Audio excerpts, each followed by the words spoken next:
Bueno, entonces nos quedamos en la clase 4 que van a ser los calcioantagonistas y vamos a tener al verapamilo y al nifedipino. Pues obviamente va a ser un depresor.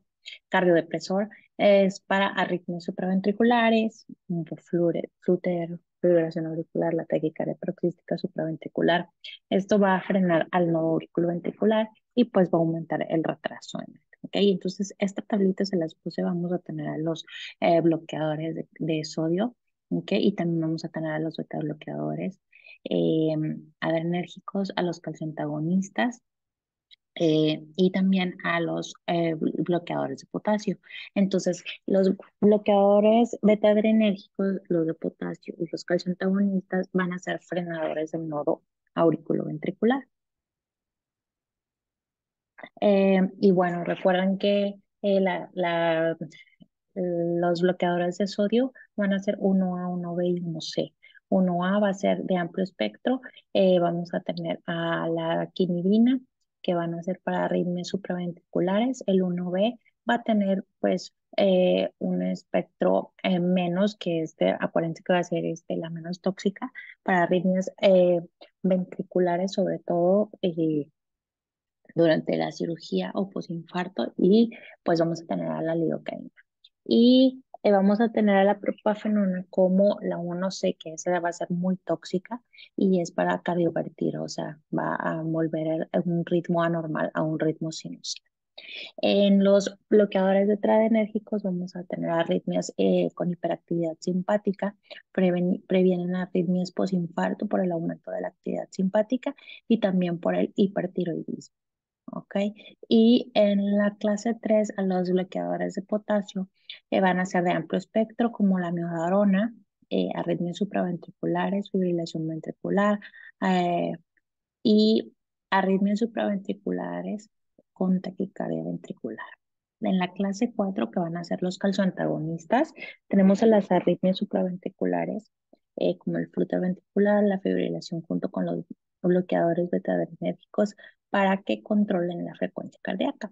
Vamos a tener también a la digoxina, que esta va a controlar la frecuencia cardíaca. Ahorita vamos a ver en qué pacientes vamos a utilizar. Recuerden que la digoxina es muy, pues tiene muchos efectos tóxicos, entonces debemos de tener mucho cuidado al utilizarla con nuestros pacientes. Y vamos a tener también a la adenosina, ¿ok? La adenosina es un nucleósido de elección para la taquicardia paroxística supraventricular. Entonces, en el examen les voy a poner un caso clínico donde ustedes van a utilizar adenosina, ¿ok? Generalmente, eh, taquicardias paroxísticas supraventriculares se dan mucho en mujeres jóvenes, ¿ok? Que van a llegar al servicio de urgencias porque siente que se le está saliendo el corazón.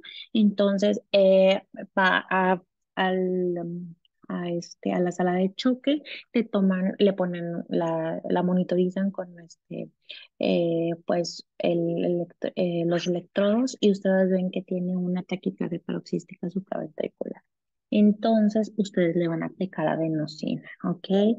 Estas palpitaciones son de inicio súbito, ¿ok? Así que pues eh, no se les vaya a olvidar eso, ¿ok? Y entonces les voy a enseñar a tratar una fibrilación auricular y generalmente esta es una de las arritmias más comunes. Entonces vamos a tener una fibrilación auricular que va a ser una contracción desordenada de la aurícula, ¿ok? Entonces, al haber una contracción desordenada de la aurícula, pues el nodo SA va a ir hacia al nodo auriculoventricular, no va a tener control sobre las aurículas y entonces va a dejar pasar los impulsos así de una manera desordenada. ¿Ok? Y entonces esa manera desordenada va a llevar a que nuestro paciente pues tenga un gasto cardíaco bajo. ¿Ok? Eh, y pues obviamente pues va a tener su ritmo alterado por la actividad mecánica alterada. Y eso pues le va a proporcionar su gasto cardíaco bajo. ¿Ok? Entonces lo primero que nosotros tenemos que hacer con un paciente con una fibrilación auricular es controlar el ritmo. ¿Ok? Ah, porque se nos puede presentar una fibrilación auricular de respuesta ventricular alta. ¿Ok? Eso es una urgencia y entonces eso nos va a dar una frecuencia cardíaca mayor de 100 latidos por minuto. Esto va a descompensar al paciente. Entonces, en la fibrilación auricular, lo primero que uno tiene que controlar es la frecuencia cardíaca.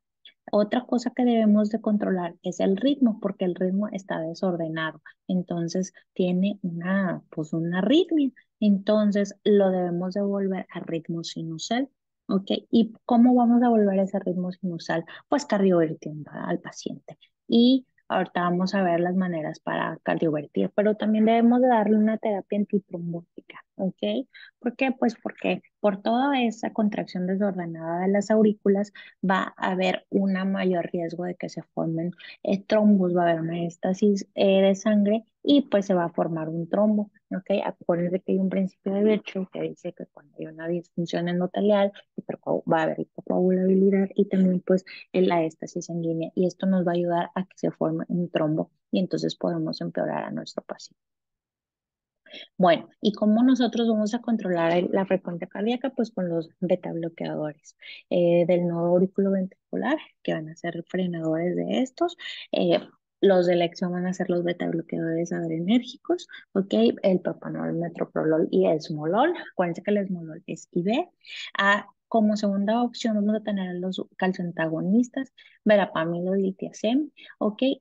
Y cuando vamos a utilizar a los calcioantagonistas, pues cuando el paciente esté contraindicado el uso de beta bloqueadores adrenérgicos, como pacientes que pues, sean portadores de asma o de EPOC, porque acuérdense que esto va a aumentar sus síntomas.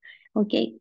Y también vamos a utilizar la digoxina. ¿Cuándo vamos a utilizar la digoxina? Bueno, hay que recordar que los beta bloqueadores y los calcioantagonistas van a ser cronotrópicos negativos, al igual que la digoxina, pero los beta bloqueadores y los calcioantagonistas van a ser inotrópicos negativos también, pero la digoxina va a ser positiva. Entonces, ¿cuándo ustedes creen que voy a utilizar yo? Voy a preferir la digoxina en vez de los betabloqueadores beta-adrenérgicos o los calcioantagonistas, pues en un paciente que, aparte de una fibrilación auricular, pues me tiene una insuficiencia cardíaca. Entonces, es un inotrópico positivo, pues yo lo voy a ayudar para que me baje la frecuencia cardíaca, pero que me aumente o sea, la contracción, que no me la vaya a disminuir. Y si se dan cuenta, los beta bloqueadores y los antagonistas pues me la van a disminuir, ¿ok? Entonces, si yo tengo un paciente que no me responde a beta bloqueadores adrenérgicos y a los calzoantagonistas, o mi paciente tiene una insuficiencia cardíaca severa, voy a utilizar amiodarona, ¿ok? Para esos pacientes que yo ya le di beta bloqueadores adrenérgicos, calzoantagonistas, no me tuvo respuesta, o mi paciente viene con insuficiencia cardíaca severa, pues voy a aplicarle amiodarona, ¿ok?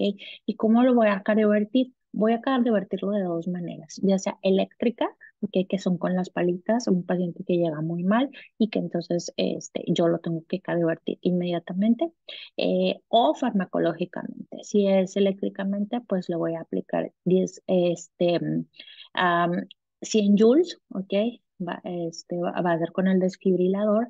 Ah, pero van a ser en pacientes que estén descompensados, ¿ok? Pero si mi paciente está compensado, o sea, si tiene una presión arterial adecuada, pues yo le voy a dar mi tratamiento farmacológico, ¿ok? Solamente que si mi paciente tiene una insuficiencia cardíaca, ya yo voy a elegir. Si tiene una insuficiencia cardíaca, pues prefiero darle amiodarona. Si no tiene una insuficiencia cardíaca, pero y está compensado, ¿ok? Le puedo dar yo propafenona, ¿ok? Que es de la clase 1C, ¿ok? Aunque recuerden que la propafenona va a ser muy tóxica, ¿ok? Y bueno, y en cuanto a la terapia antitrombótica, voy a darles antiagregantes plaquetarios o anticoagulantes. Ahorita vamos a ver a quiénes antiagregamos y a quiénes anticoagulamos. Como antiagregantes plaquetarios, voy a tener a la aspirina, que van a ser 100 miligramos por día, ¿ok? Pero si mi paciente presenta una úlcera o una gastritis, pues no le voy a dar aspirina. ¿ok? Le puedo dar clopidogrel 75 miligramos por día, ¿ok? Y cuando yo veo anticoagular a mi paciente, ahorita vamos a ver los factores de riesgo cardiovasculares, que esos nos van a llevar a anticoagular a nuestro paciente. ¿Y con qué voy a anticoagular? Pues con heparina o con enoxaparina de bajo peso molecular, ¿ok? Yo le doy heparina o enoxaparina, acuérdense que estas son IV, las subcutáneas, pero se las voy a dar unos 3 días y después yo lo debo de dejar anticoagulado con warfarina, ¿ok? Y voy a tener que revisar que mi paciente esté adecuadamente anticoagulado, como pues por medio de del tiempo de protromina y con un INR. Yo debo de mantener al paciente con un INR entre 2 a 3 para saber yo que mi paciente está adecuadamente anticoagulado, ¿ok? Entonces, si mi paciente no tiene factores de riesgo cardiovasculares, yo lo puedo dar antiagregantes plaquetarios. Pero si sí tiene factores de riesgo cardiovasculares, que cuáles van a ser pacientes mayores de 75 años, que sean diabéticos, hipertensos, descompensados, que tengan una enfermedad cerebrovascular, que tengan una prótesis valvular o que tengan una enfermedad traumática. Esos ya se consideran pacientes que tienen factores de riesgos cardiovascular y entonces yo voy a preferir anticoagularlos, ¿ok? Entonces, si es un paciente que fuma también, ese es un factor de riesgo cardiovascular, entonces yo voy a preferir anticoagularlo. Entonces, si en el examen yo les pongo a un muchacho de 35 años que fuma y que aparte tiene diabetes mellitus 2 descompensada, pues lo deben de anticoagular, ¿ok? Aunque tenga 35 años, está con la diabetes descompensada y aparte fuma. Pero si yo les pongo un señor de 80 años que no fuma, que no toma, que no es diabético, que no es hipertenso, que no tiene historias de antecedentes de cerebrovasculares, que no tiene, o sea, que está aparentemente sano, pues también lo voy a anticoagular, ¿ok? ¿Por qué? Porque tiene 80 años, porque ya tiene más de 75 años, ¿ok? Y eh, en eso quiero que se basen, si los antiagregan o si los anticoagulan, ¿ok? Eh, por la edad y por los factores de riesgo. Y bueno, debo siempre de anticoagular o antiagregar al paciente antes de que yo le dé una cardioversión, ¿ok? Ya sea farmacológica o eléctrica, ¿ok? Sobre todo porque a la hora que yo voy a cardiovertir, y más si es eléctrica, pues le voy a dar unos golpes. Entonces, eso puede aumentarme, pues, un riesgo de que le provoque yo a mi paciente algún infarto, de que se desprenda el trombo, ¿sale? Entonces, tengo una fibrilación auricular. Si es menor de 48 horas, yo puedo cardiovertir a mi paciente, ya sea eléctrica o farmacológicamente, pero después sí o sí debo de dejarlo anticoagulado por 4 semanas, ¿ok? ¿Por qué? Pues porque le diste ese golpe, lo cardiovertiste, entonces debes de anticoagular a tu paciente para evitar que se te vaya a formar un. Pero si tiene más de 48 horas, esas 48 horas son lo suficientemente necesarias para que se forme algún trombo. Yo de preferencia le voy a tomar un eco transesofágico. Y si el eco transesofágico me dice que hay trombos en la aurícula, entonces yo primero lo voy a anticoagular 4 semanas. Y después de esas 4 semanas lo voy a cardiovertir, ya sea eléctrica o farmacológicamente, ¿ok? No lo voy a cardiovertir antes y como quiera, después lo vuelvo a anticoagular, ¿ok? Y pues obviamente controlar el ritmo, ¿ok? Entonces, esto sería lo de antiarrítmicos. En diuréticos, vamos a ver un diurético que es común que ustedes lo pueden utilizar. Ok, y aquí yo les puse un caso clínico de un niño de 8 años, esto fue real, me pasó en la residencia, ok, que se encontraba disfrutando de un brincolín en la fiesta de su amigo. De repente viene un viento muy fuerte y levantó el brincolín. El niño salió proyectado alrededor de 7 metros.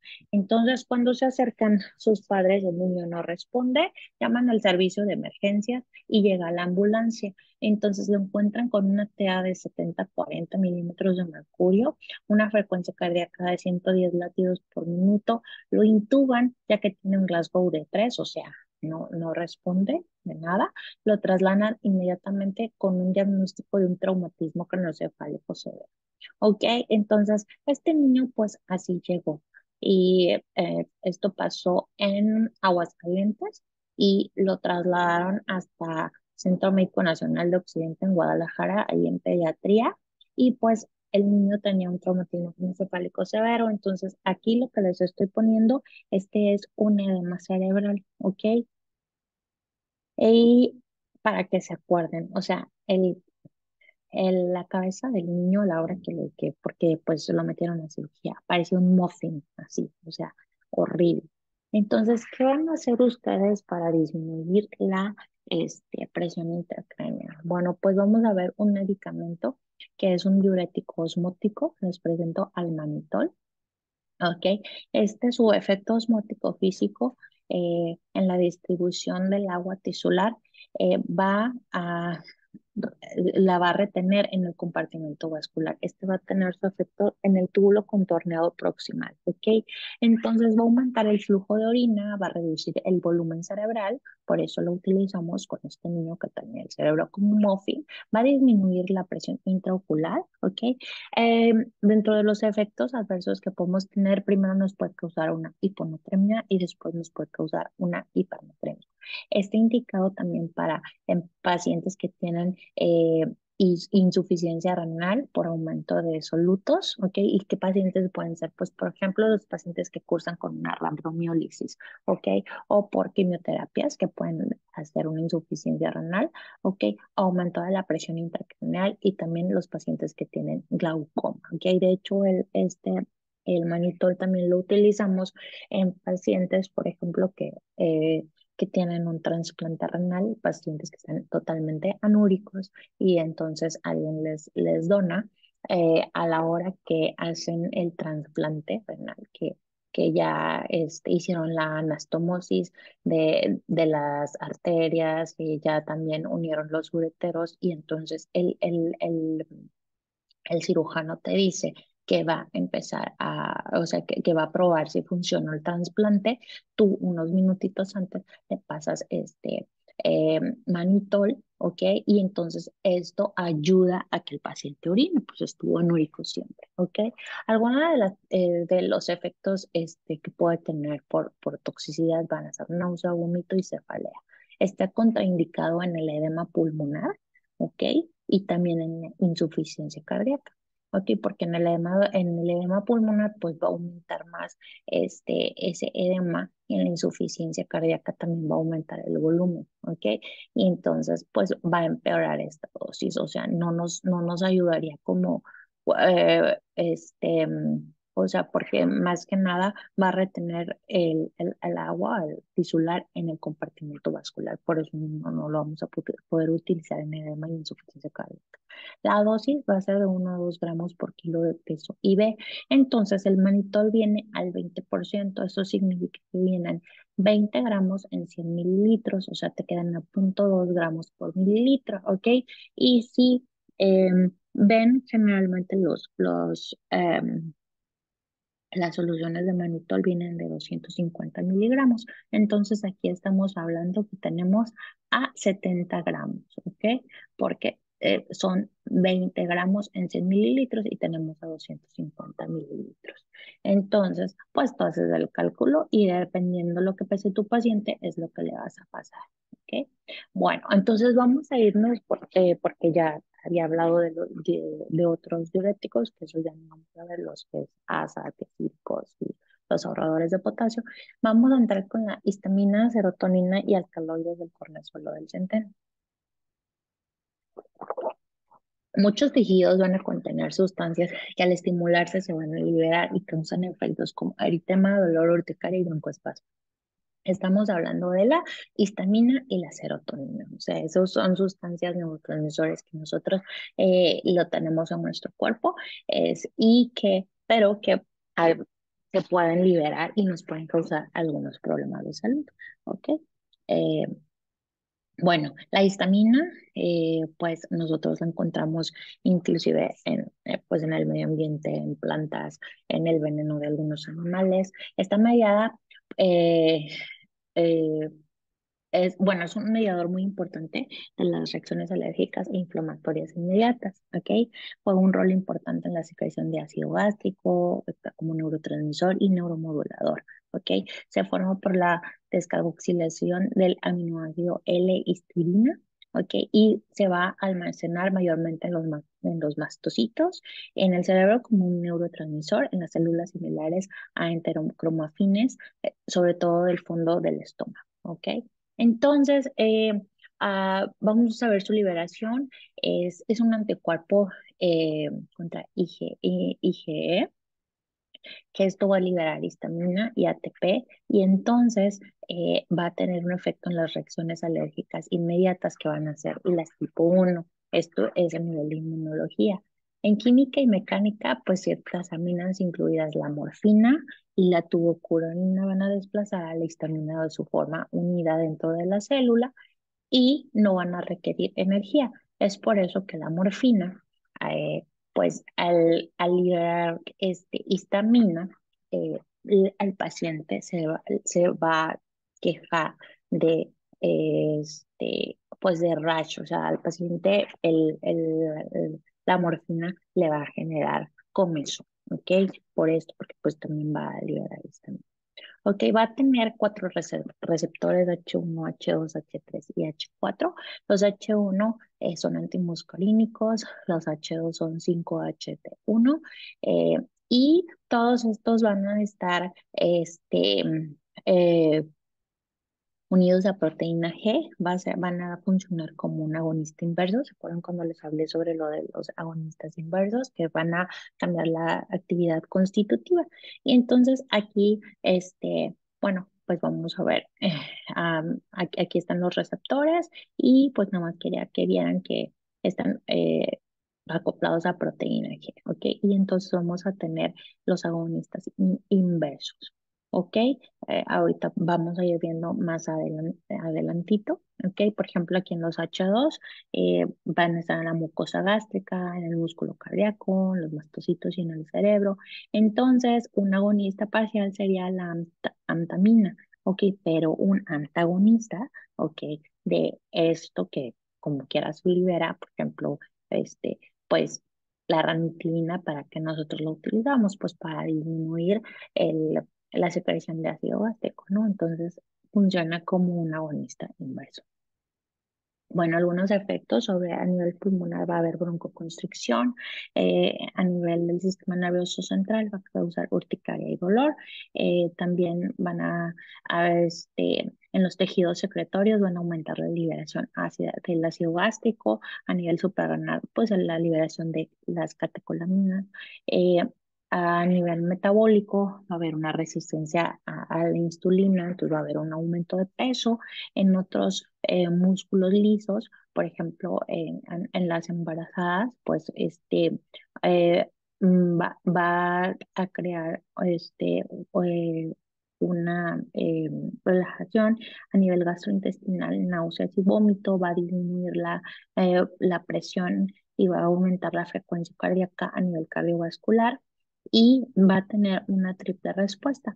¿Ok? Que va a ser una mancha roja, edema y después respuesta a las erupciones estas van a ser involucradas tres células, por eso es una triple respuesta que en eso no me voy a meter mucho. Entonces, como uso clínico, ¿ok? Ah, pues generalmente a veces se utilizaba para ver si o sea, para ver si los pacientes, para eh, provocarles a los pacientes hiperreactores una broncoconstricción, o sea, en sí la histamina, ¿verdad? Pero es muy poco común que se use esto. Está contraindicado en pacientes con asma, pues por lo mismo, porque va a causar una broncoconstricción en úlcera activa o hemorragias gastrointestinales y pues va a causar mucha urticaria. ¿Ok?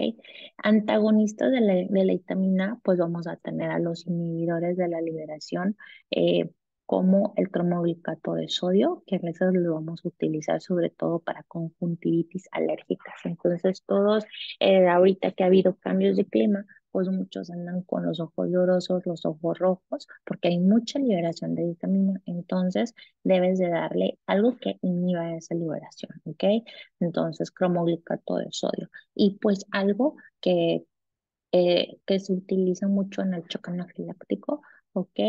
Que esto pues vamos a utilizar a la adrenalina que va a ser un agonista alfa y beta.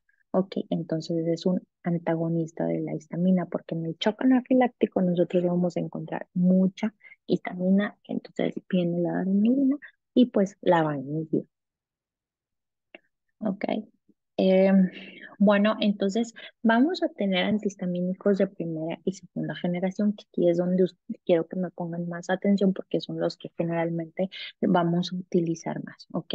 Entonces vamos a tener a los de primera generación, que estos va a tener un mayor ingreso al sistema nervioso central, por lo que van a bloquear los receptores autonómicos y esto va a provocar que aumenten la sedación en el paciente, ¿ok? Los antihistamínicos, los H1 los vamos a utilizar sobre todo pues para pues para ayudar en las reacciones alérgicas, en mareo, ahorita vamos a ver algunos usos.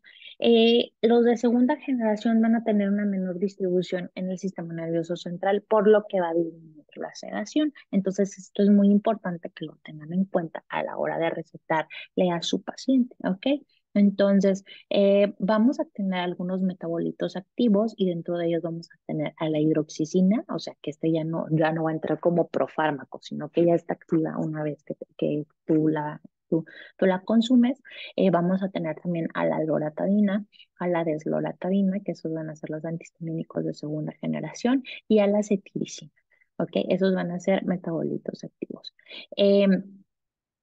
Estos, los antihistamínicos de segunda generación, se van a metabolizar por el CYP3A4, ¿ok? Entonces, debemos de tener mucho cuidado de no recetarlos con los azoles, por ejemplo, con el ketoconazol, porque el ketoconazol va a inhibir al P450, ¿ok? Entonces, si inhibe al P450, pues no va a haber buen metabolismo, entonces yo voy a intoxicar a mi paciente, ¿ok? Entonces debemos de tener mucho cuidado. Esto también yo se los pregunto en el examen, ¿ok? O cuáles son los que no debes tú de mezclar, porque si no, pues puedes causar una reacción a tu paciente. Y bueno, van a hacer su efecto de 4 a 6 horas. Vamos a tener el dimenhidrato es del Dramamine, que esto lo vamos a utilizar para el mareo, ¿ok? Entonces los que se marean mucho, que toman Dramamine, yo me mareo, por ejemplo, mucho cuando me subo a algún barco, odio los barcos, entonces, bueno, pues me tomo mi Dramamine. ¿Qué otra cosa? La meclicina, ¿ok? Que esta va a actuar contra el mareo, ¿ok? Vamos a tener a la difenhidramina, ¿ok? Y esto quiero que pongan bien, y también la hidroxicina.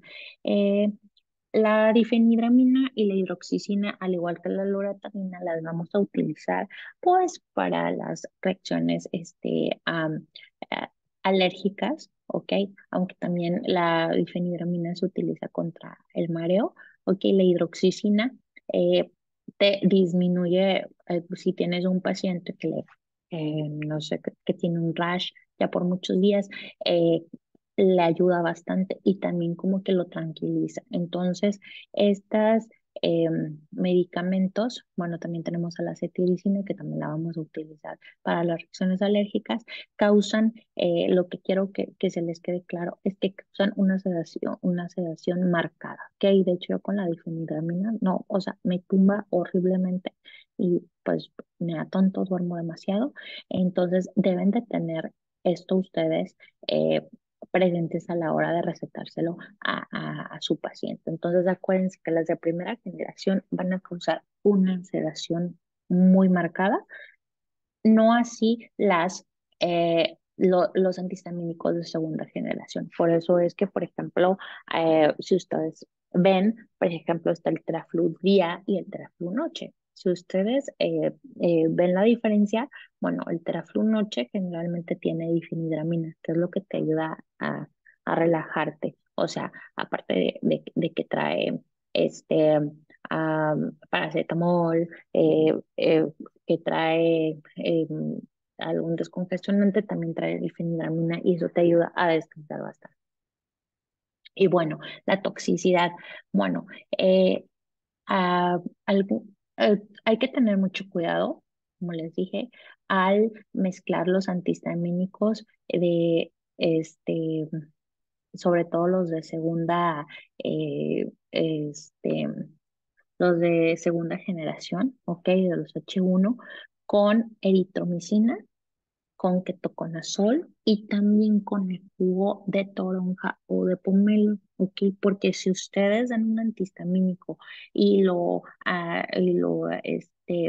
le dan la eritromicina, que es un antibiótico de amplio espectro, o con un ketoconazol o con jugo de toronja, estos tres me van a disminuir el P450 y entonces puedo intoxicar a mi paciente y le puedo causar una arritmia letal, ¿ok? Entonces es muy importante que nosotros tengamos en cuenta esto, ¿ok?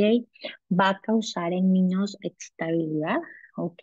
Puede causar convulsiones o también puede causar una hipotensión ortostática.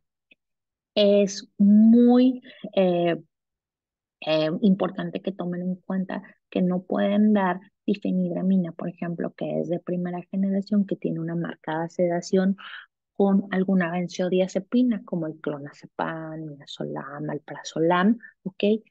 Porque si ustedes las dan, pues de por sí las benzodiazepinas van a tener una depresión y te van a llevar a que te duermas bien rico. Y si tú le das difenhidramina, va a potenciar esa acción y entonces está contraindicado que un paciente, pues aparte que juntes esos dos, pero también tienen prohibido, por ejemplo, manejar. ¿Ok? Porque se puede dar el caso de que algún paciente le des esas dos cosas, aunque esté contraindicado, pero sí, sí, bueno, es una contraindicación relativa.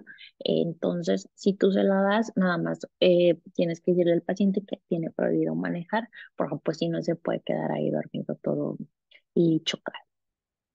La serotonina, bueno, vamos a tener que es la 5-hidroxitriptamina, ¿ok? Entonces la serotonina, pues es un neurotransmisor importante, ¿ok? Es una hormona local del intestino, el 90% se encuentra en las células con fines del tracto gastrointestinal, también tiene un papel importante en la migraña, ¿ok? Tiene un papel importante en el estado de ánimo, en el sueño, en el apetito, en el dolor, en la presión arterial, en la temperatura y también en la náusea y el vómito, ¿ok? Se sintetiza a partir del L-triptófano, se almacena en vesículas eh, o se inactiva por el MAO, que es la monoaminoxidasa, ¿ok? También tiene un papel importante en la agregación plaquetaria, es precursor de la melatonina, que por eso la melatonina es la que nos induce el sueño, pero también está involucrada en el síndrome carcinoide, ¿ok? Ahorita vamos a ver adelantito qué son esas cosas. Entonces, el síndrome carcinoide, pues, es u- una, un padecimiento que se manifiesta con eritema facial, sensación de bochornos, diarrea y dolor abdominal, náusea y vómito y dificultad respiratoria. ¿Ok? Entonces, esta tiene un exceso de serotonina, ¿ok? Y de otras sustancias secretadas por estas células tumorales. Entonces, es importante que ustedes tomen en cuenta esto porque van a pedir la excreción de eh, que es 5-HIAA en 24 horas, que es ácido 5-hidroxiindoleacetialdehído, ¿ok? Eh, Van a pedir un examen y entonces en 24 horas para que ustedes analicen, ¿ok? Entonces es importante que el paciente no consuma plátano. El plátano aumenta el 5-hidroxiindoleacetialdehído, que va a ser precursor de la serotonina y entonces nos puede dar un falso positivo, ¿ok? Entonces, estos tómenlo en cuenta porque también se los pregunto en el examen, ¿eh? Así como les pregunto que, qué es lo que inhibe a AP450 y les pongo que le inhibe la histamina, que le inhibe el, el jugo de pomelo, que le inhibe el plátano, que le inhibe la fresa, y luego me ponen la fresa y no me pusieron el jugo de pomelo, ok, también pongo que aumenta la serotonina. Entonces, en este caso debemos de tener mucho cuidado al paciente que sospechamos de un síndrome carcinoide y que le vamos a hacer una excreción de este ácido 5-hidroxiindoleal aldehído en 24 horas, pues le vamos a contraindicar el plátano, ¿ok? Y bueno, entonces vamos aquí a ver algunos receptores de serotonina, ¿ok? Vemos que la mayoría va a estar acoplados a proteína G, excepto este que es el 5-HT3, que va a estar acoplado a un receptor de un canal de iones de sodio y potasio, ¿ok? Este siempre se los pregunto y vamos a tener el ondansetron, ¿ok? Bueno, este va a ser un antagonista parcialmente selectivo, ¿ok? Eh, por eso así se lo subrayo, ¿ok? Y bueno, ¿cuáles van a ser los efectos, ¿ok? De la serotonina? Bueno, pues va a causar también a nivel pulmonar una broncoconstricción, a nivel gastrointestinal va a aumentar el tono y la peristalsis, a nivel de los ojos, una contracción excesiva y disminución de la presión arterial, ¿ok? Perdón, de la presión intraocular y pues nos van a dar a nivel del sistema nervioso central, pues también dolores de cabeza, migrañas, va a dar rash, náusea, vómito, también vamos a tener espasmos musculares y se va a dar el síndrome de Bessel-Harish, ¿ok? Que el síndrome de Bessel-Harish es una hipotensión severa, ¿ok? Ya luego ustedes lo revisan y entonces también nos va a causar una vasodilatación, ¿ok? Y vamos a tener algunas características del síndrome serotoninérgico y otros síndromes hipertérmicos, pero aquí nos vamos a, mm, a fijar más en el síndrome serotoninérgico, que van a ser precipitados por inhibidores selectivos de los que recaptan la serotonina, antidepresivos de segunda generación, inhibidores de la monoaminoxidasa, linezolid, tramadol, meperidina, fentanilo, ondansetron, sumatriptan, LSD, hierba de San Juan y ginseng. Y entonces los pacientes van a presentar hipertensión, reflexia, temblor, clonus, hipertermia, ruidos intestinales hiperactivos, diarrea, midriasis, agitación, coma, y esto va a iniciar en horas, ¿ok? Entonces, ¿cómo yo voy a tratar a un paciente que se me intoxicó? Ok, que viene con un síndrome serotoninérgico, pues primero que nada, pues tengo que quitarle todas bajarle la presión, el temblor, que no me vaya a convulsionar para evitar que me llegue a coma, pues le voy a poner una benzodiazepina, ok, este, eh, y lo voy a intubar y lo voy a ventilar, ok. Eh, También puedo considerar el bloqueo de 5-HT2 con ciproheptadina o clorpromazina. ¿Ok? También vamos a tener algunos otros síndromes que se van a aparecer como el síndrome neuroléptico maligno, que es por el uso de antipsicóticos que bloquean la D2. Y lo voy a revertir con difenhidramina y B, ¿ok? Y la hipertermia maligna ya no es muy común porque para empezar, pues, los anestésicos volátiles que daban hipertermia maligna era el lótano y eso ya no lo utilizamos. Y también un relajante neuromuscular de acción corta que es succinilcolina. Algunas personas lo siguen utilizando, sobre todo anestesiólogos que ya están muy grandes. Yo solamente lo usé 2 veces en toda mi práctica que llevo, eh, porque esto puede provocar una hipertermia maligna, ¿ok? Entonces el paciente empieza con temperaturas más de 45 grados, pero aquí lo más que nos puede dar más problemas la rigidez muscular, porque el paciente se pone rígido, rígido, se nos está desaturando, no lo podemos nosotros intubar, es un desastre. Y lo que lo ayuda es el dantrolene. Entonces, el dantrolene realmente, se me hace que solamente está en siglo XXI y de qué que lo pides en siglo XXI, o sea, Ciudad de México, porque aquí en la 25, que es otro de los eh, centros médicos más grandes de México, pues no lo tienen. Entonces, pues no, el paciente se te murió. Pero ya no es tan común porque no utilizamos la succinicolina ni alotana. ¿Ok? Bueno, entonces vamos a ver los agonistas de la serotonina. ¿Qué van a hacer? Pues los agonistas de la serotonina te van a disminuir el apetito. ¿Ok? Parece estar asociada con la acción agonista en los receptores 5-HT2C del sistema nervioso central. ¿Ok? Es por eso que anteriormente se utilizaban muchos medicamentos que eran agonistas de estos. Sin embargo, salieron del mercado porque pues empezaron a dar algunas taquicardias y otras cosas. Y ahorita lo que está más en vogue es la liraglutida, ¿ok? Que este es un agonista de los LGP1 que va a disminuir el apetito. Eh, este son 3 miligramos subcutáneos por semana, más o menos y esto es lo que ahorita anda, es el top time para bajar de peso, solamente que la plumita cuesta como unos 2.700 y pues se la pone uno cada semana.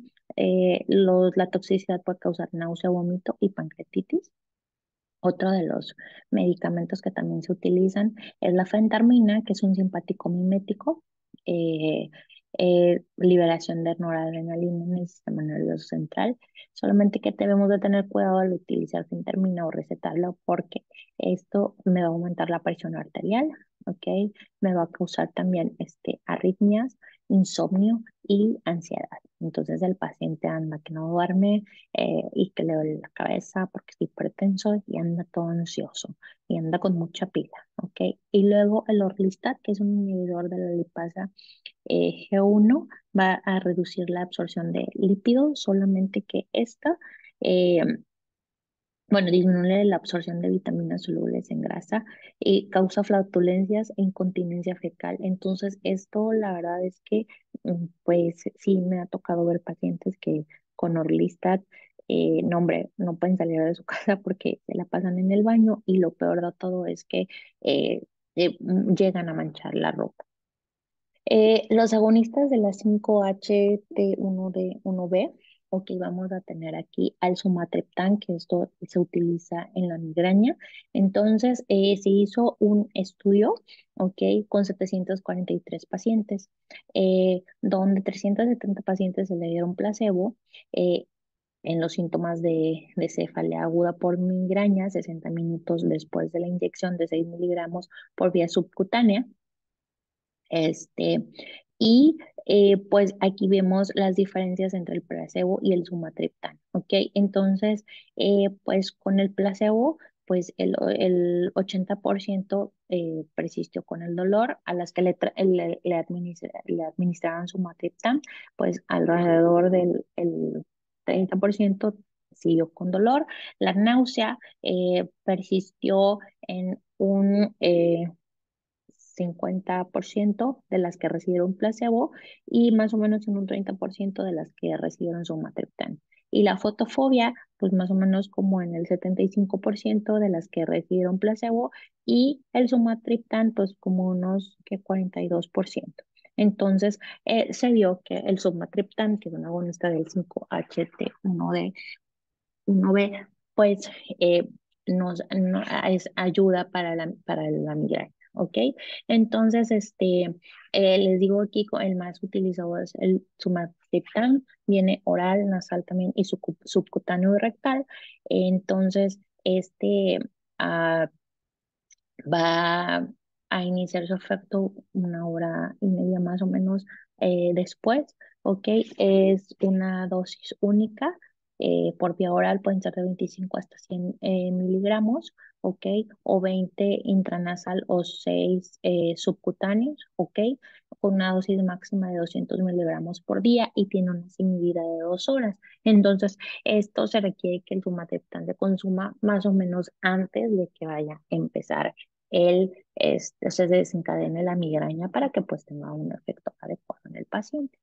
También vamos a tener el cisapride, y que es un agonista del 5-HT4, ¿ok?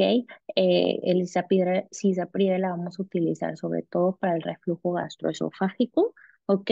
También tenemos el tegacerot, que es un agonista parcial del 5-HT4, que esto los vamos a utilizar para la colitis, ¿ok? Y la fluoxetina, que es un inhibidor selectivo de la recaptación de serotonina, que sobre todo se va a utilizar en pacientes con depresión.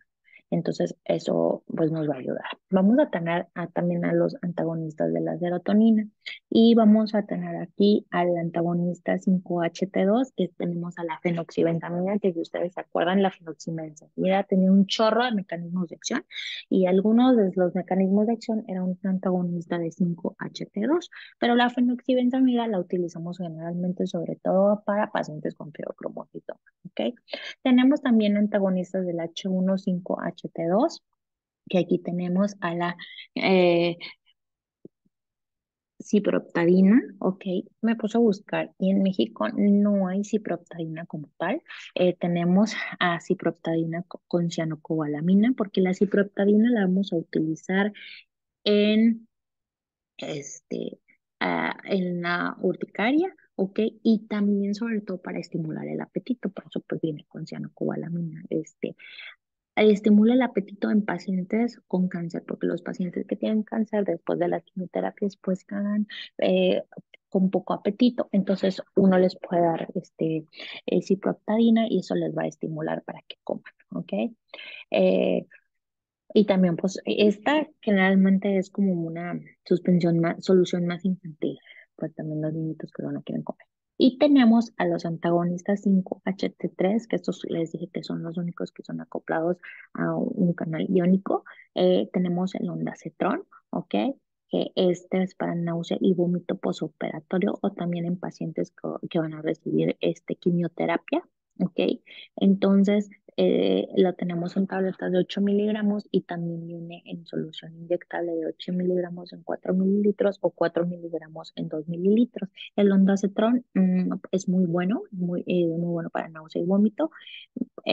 Es un poquito caro, solo debemos de tener cuidado en los pacientes que tengan algún o que utilicen algún beta bloqueador. ¿Ok? Y debemos siempre, siempre, siempre de estar pendientes con los pacientes. Yo siempre que indico el Aceptron, pues porque lo utilizo prácticamente en la semana, eh, no sé, de 7 días, utilizo casi todos los días donde se tronan los pacientes, porque pues como utilizo morfina, que les causa mucha náusea, utilizo opioides, que también les causa mucha náusea, entonces les pongo ondansetron, pero siempre debemos de tener monitorizado al paciente, porque esto, y eso te han preguntado examen, me va a prolongar el QT. ¿Ok? Entonces siempre debemos de estar pendientes de nuestro paciente. Entonces no se les ocurra, y sobre todo cuando lo dan vía intravenosa, pasárselo así en bolo. Esto no se pasa en bolo, esto se pasa generalmente en una solución de 100 mililitros, y se está pendiente del electro, ¿ok? Bueno, vamos a tener a los alcaloides del ERBOT, que viene del Claviceps purpurea, que es un hongo que va a infectar a las gramíneas y los granos, en especial al centeno. Va a sintetizar histamina, acetilcolina, tiramina y otros productos biológicamente activos. Entonces va a causar violencia con alucinaciones floridas, vasoespasmo prolongado, que puede provocar gangrena y estimulación de la musculatura lisosτερina, que durante el embarazo pues puede provocar abortos. Entonces, de hecho, hubo una extraña enfermedad que también se le conocía como el fuego de San Juan, y en 1951, si no mal recuerdo, en este pueblito de Francia, ¿ok? Un panadero que dijo que no quería este, que quería evadir impuestos, pues compró un costal de harina que estaba contaminado y entonces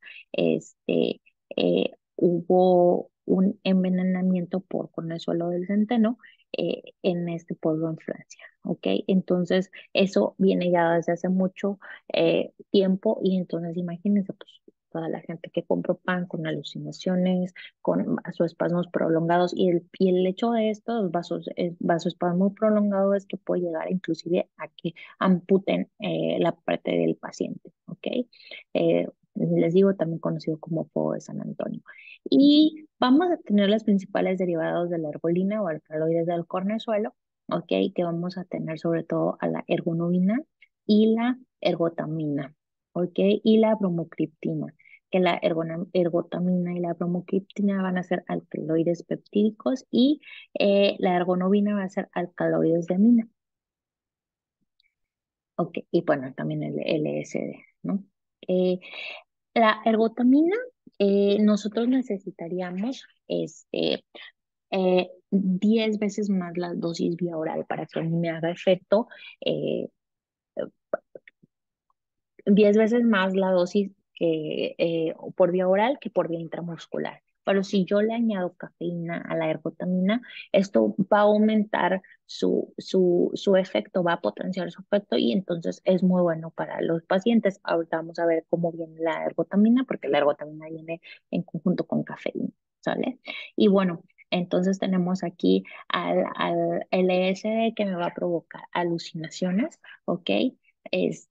La bromocriptina me va a regular la liberación de prolactina. Esto lo vamos a utilizar sobre todo en un prolactinoma o también en mujeres que quieran suprimir la lactancia. Eh, la ergonovina y la ergotamina me van a provocar contracción y relajación uterina. ¿Ok? Eh, en otros órganos del músculo liso me pueden provocar náusea, vómito y diarrea. ¿Ok? Entonces, el uso clínico vamos a tener que es efectivo durante el pródromo de un ataque de migraña. Vamos a tener, como yo les dije, ergotamina con cafeína, viene de 1 miligramo de ergotamina con 100 miligramos de cafeína. También viene como paracetamol, ergotamina y cafeína. O no hay que darle más de 6 miligramos por cada ataque, no más de 10 miligramos por semana, ¿ok? Y este, esto porque puede causar una vasodilatación duradera y acumulativa, ¿ok? Entonces, la utilizamos para la migraña. Otro uso que también tiene la ergotamina con cafeína y el paracetamol ergotamina con cafeína es en una cefalea postpunción y esa nosotros la dejamos cada 8 horas. Eso pues nos pasa solamente a los anestesiólogos porque pues estás poniendo un bloqueo y si utilizas una aguja muy grande, puedes llegar a rasgar la dura madre y entonces va a haber una pérdida de líquido cefalorraquídeo y eso le va a provocar una cefalea al paciente. Entonces, la ergotamina y la cafeína va a causar una vasoconstricción y nos va a ayudar a cerrar esa fuga de líquido cefalorraquídeo. Entonces, nosotros lo utilizamos para una cefalea postpunción, ¿ok? Eh, tenemos un prolactinoma, ¿ok? Entonces está la pituitaria interior que va a aumentar la prolactina, ¿ok? Y entonces, causada por un prolactinoma, y entonces, pues vamos a encontrar hiperprolactinemia, amenorrea, infertilidad y galactorrea. ¿Ok? Eso puede ser la galactorrea en ambos sexos, ¿ok? O sea, en mujeres y hombres. Entonces, si yo les pongo un caso clínico una paciente que llega con ustedes que está en edad fértil, ¿ok? Y que ha tratado de embarazarse y no puede, que causa con amenorreas, ¿ok? Pero que aparte le sale leche por el pezón, entonces pues yo les estoy hablando que tiene un prolactinoma y que le van a dar ustedes pues bromocriptina, ¿ok? 2,5 miligramos de oral de 2 a 3 veces por día y esto va a suprimir, pues va a disminuir la prolactina, ¿ok? Y entonces también la podemos utilizar para suprimir la lactancia fisiológica, ¿ok? Va a causar una toxicidad cardiovascular, sobre todo en las mujeres posparto, ¿ok? Y esto me va a llevar a una insuficiencia cardíaca. Entonces, por eso, en algunos pacientes, no en todas, ¿ok? Entonces, en pacientes posparto preferimos la cabergolina, ¿ok? Que la cabergolina también va a inhibir la lactancia materna. Este, y bueno, eh, ¿dónde la vamos a utilizar también? Eh, pues en los códigos rojos, en las hemorragias obstétricas, que sobre todo van a ser en mujeres multíparas, o sea, mujeres que ya tienen como 6 hijos y que no quieren, o sea, que dicen hasta que Dios diga, ¿no? Porque mucha gente así dice. Entonces, estas las vamos a utilizar para evitar la tonía uterina o controlar el sangrado uterino posparto y nunca se debe de administrar antes de que alumbren, ¿ok? Antes. Son 0,2 miligramos en 1 mililitro viene este medicamento porque si tú lo administras antes, pues luego te puede hacer una retención de la placenta, ¿ok? La eficacia va a ser de 1 a 5 minutos y va a estar contraindicada en pacientes que están hipertensas. Entonces, si tu paciente está hipertensa pero tiene atonía uterina, pues no se la des, ¿no? Entonces, y si no, pues ves el riesgo-beneficio. Entonces, la toxicidad va a haber un vasoespasmo refractario a vasodilatadores, aunque se ha visto que el nitroprusiato y la nitroglicerina han logrado revertir el espasmo, ¿ok? Que este espasmo puede llevar a la resección, pues, ya sea del mesenterio o de alguna extremidad, ¿ok? Entonces debemos de tomar eso en cuenta. Está contraindicado en embarazadas, que tienen migraña. Se dice que en los estudios, pues, no ha visto que haya algún efecto malo, pero sin embargo prefieren desaconsejar. ¿Ok? Y en enfermedades vasculares obstructivas, ¿ok? ¿Y a qué me voy a quedar? Ahorita les sigo con la clase porque este, ya me di cuenta que ya es un poquito tarde y entonces me tengo que ir a checar, pero ahorita les subo la otra clase.